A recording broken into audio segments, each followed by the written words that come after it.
Uy, luto na to. Ayan, sarap po.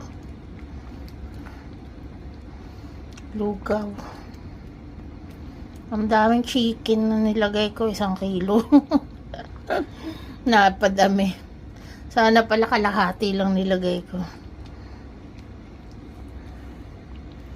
Pero okay yan para magsawa si Tol Alik.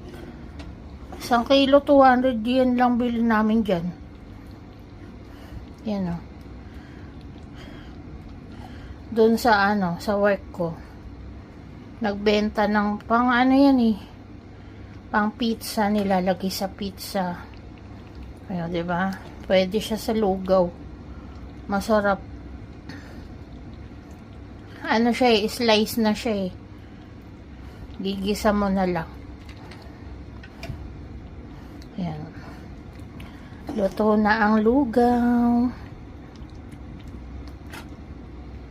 Yummy. Kain na.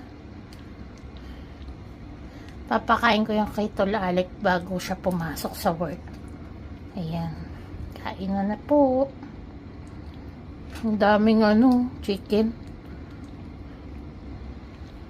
Hindi tinipid sa manok. To lugaw.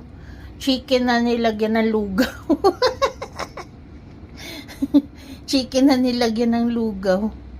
Sarap. Dabi din tong luya. 3 perasong luya nilagay ko dyan.